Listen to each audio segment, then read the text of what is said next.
digitize the rivers and try to get some neotectonical information.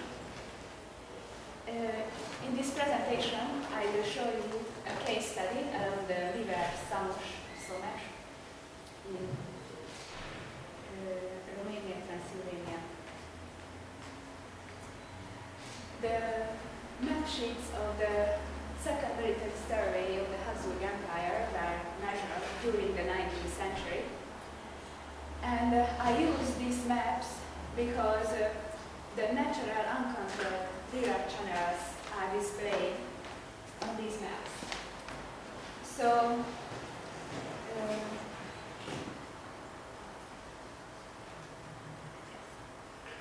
the Hungarian sheets of these maps were measured, this part, during between 1819 1869, and a few years later the Transylvanian part. And the river control works finished in 1890. So this is the last natural channel of the rivers. Because the river regulation, at some places we can see the planned cutoffs, and on the Google Earth map we can see that now the river flows here, and some changes happened along the abandoned channel during the survey and the river control works.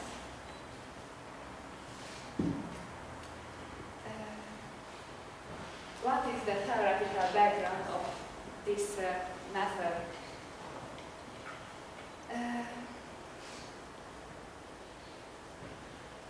If we have rivers, the meandering rivers, and they have in a given slope and water discharge values, they can meander with a self-organizing. That means if a fault causes a vertical movement along the river channel, the river tries to keep the channel slope by changing the shape and became more sinuous if this case happens. In the other case, if the fault, the vertical movement direction is the opposite, the river became straighter. But all this works only in a given slope and water discharge values. And after, if we get to the unorganized meandering section, the answer of the river became just the opposite. And if the slope is too high, the river don't want meandering and flow about straight along.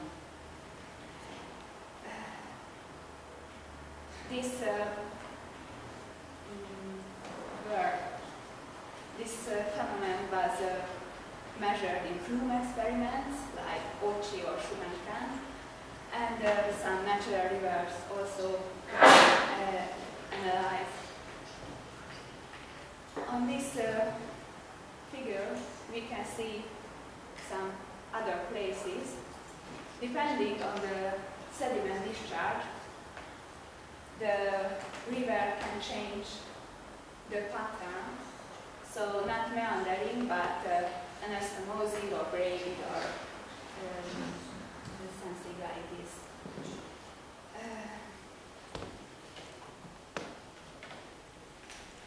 Let's see the Someș and the Szamos rivers and the slope and discharge values of them.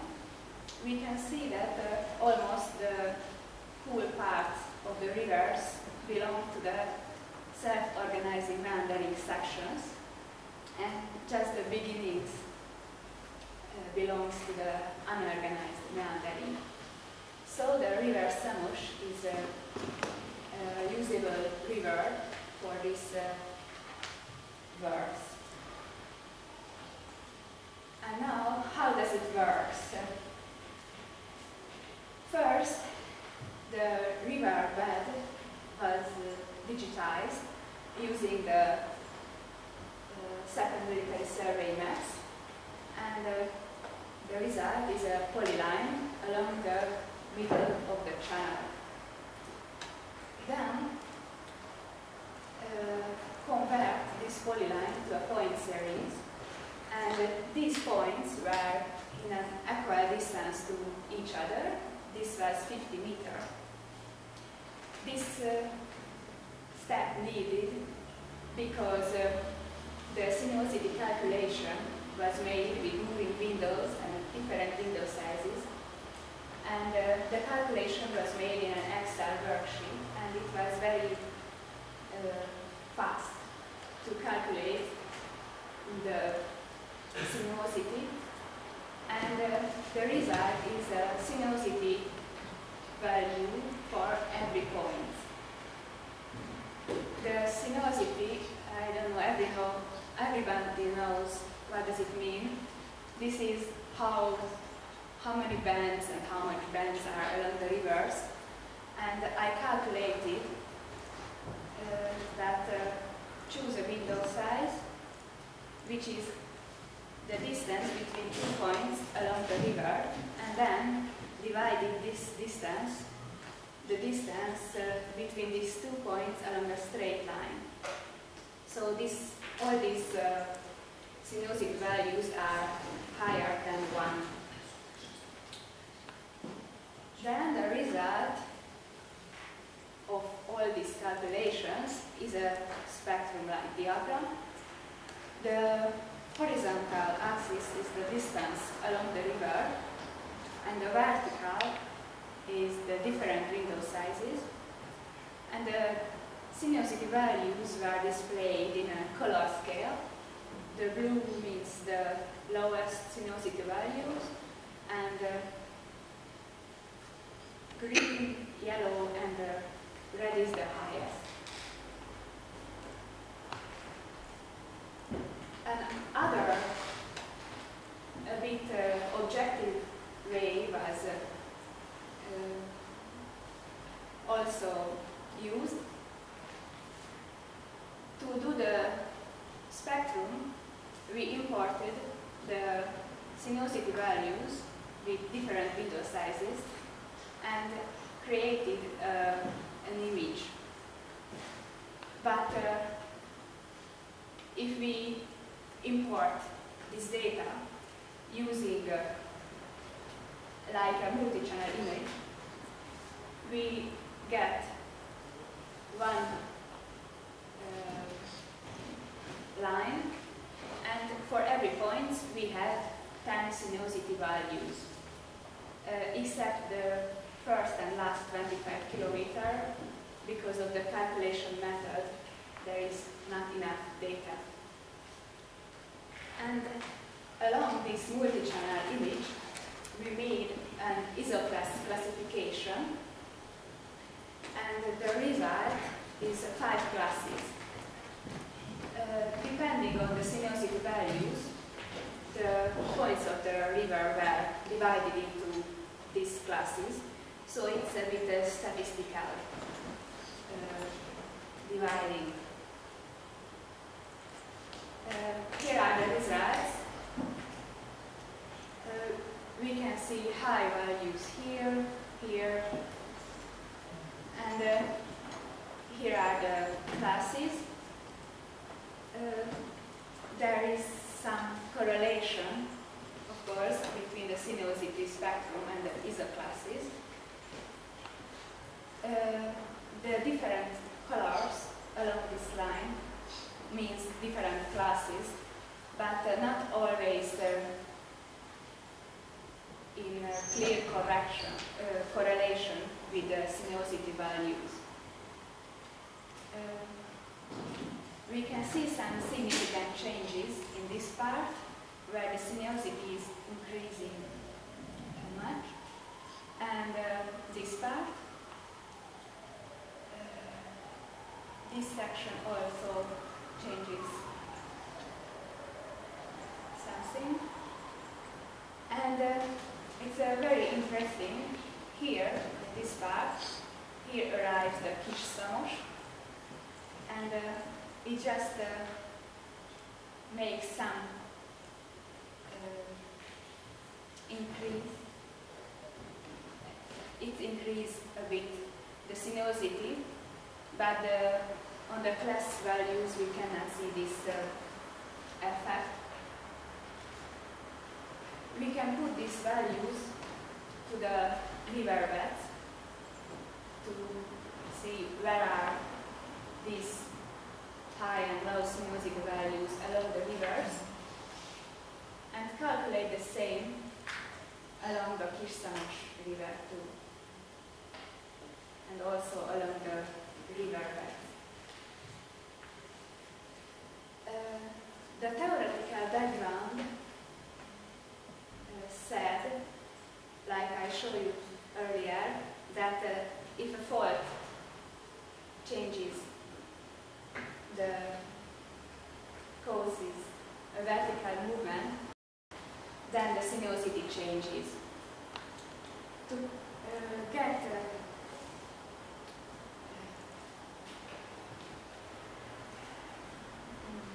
so we use this method to verify the recent vertical movements and detect active faults. But of course, not only the active faults can change the sinuosity. For example, changing water discharge, changing sediment discharge, changing geology. And not only the fault can cause subsidence. So I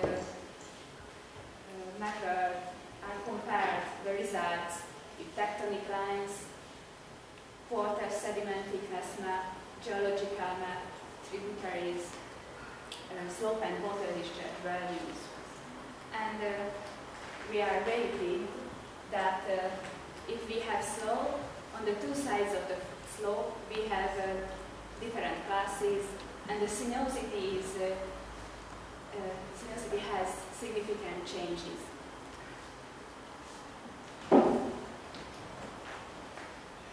Let's see the now tectonic map and the faults represented on it.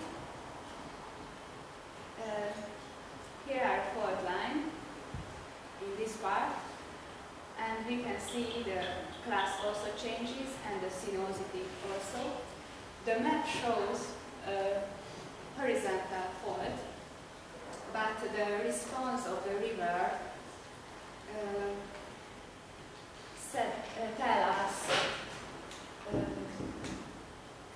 this horizontal fault has vertical component also too.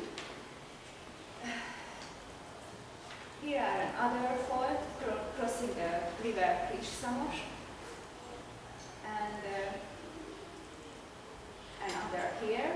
Here the classes also changes and the sinuosity too.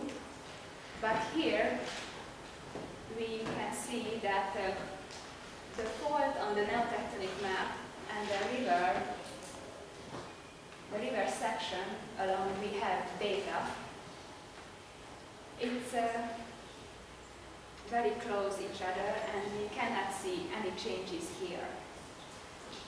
But if we watch the map, the shape of the river, we can see some interesting data. This is near Boncida. Now we hear Kolozsvár.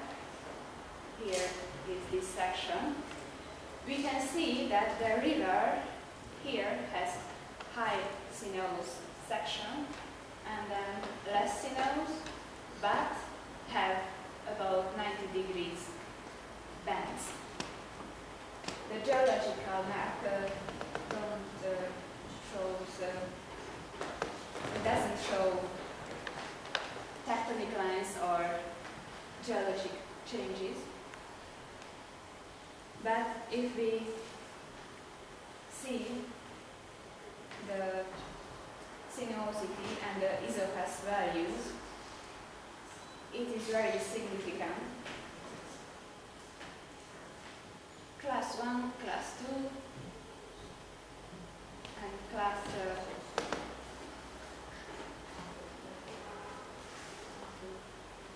4 and 5. So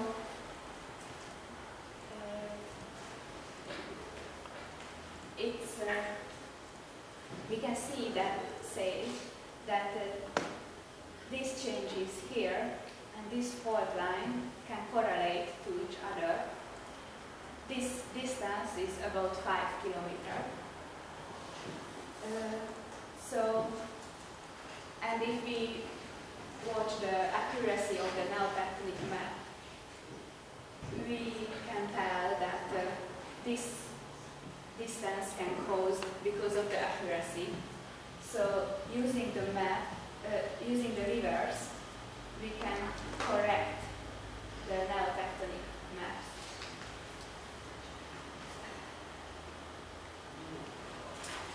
So we watch these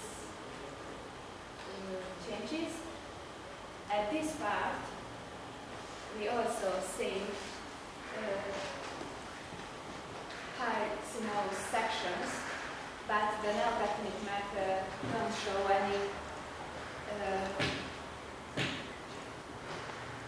fault lines.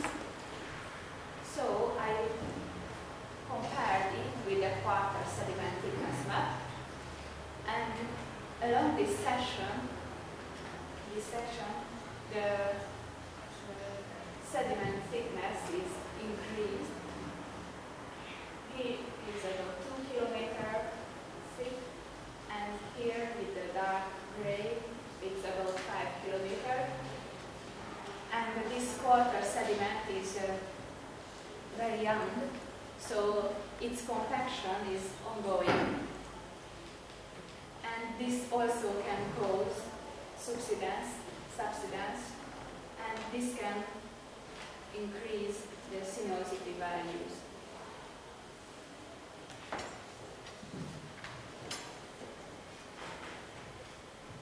In this part, this is near Zsidó, we also have high sinuosity values, and the classes of the points also changes. If we watch this section,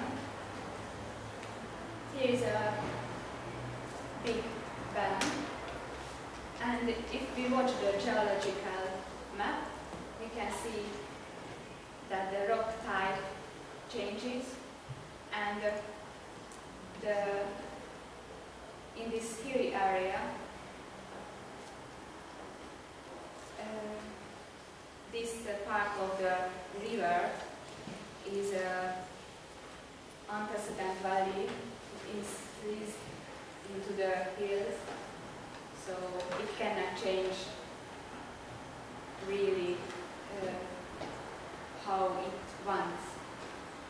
So these changes not correlate to tectonic movements. In the introduction, I tell that depending on the sediment discharge, an anastomosic section also can form. And along the Someș, we can see several short sections with anastomosing parts. These parts, along these parts, the main channel was digitized. So it's a bit sinuous. Using the sinuosity values, we cannot detect these sections, but they can also correlate with some tectonic movements, so the maps are very useful to detect them. there's a longer anastomosing section near Cluj, or there was, but now we cannot see it. The city increased a lot, and the river regulation can destroy these channels. Along this section, on the tectonic map, we can see a fault line somewhere here, and this anastomosing pattern can correlate to the fault line, but to conclude it, we need some more data, because the class data starts somewhere here, so maybe the hidegen meleg Szamos also should study. The conclusions. During my work, I studied the shape of the Someș River using the second military survey, and the aim was to detect recent vertical changes.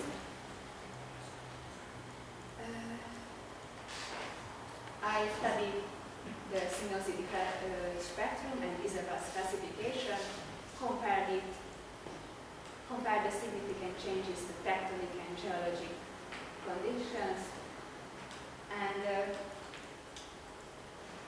we can conclude that there's a clear correlation between the significant changes and the tectonic or Neogene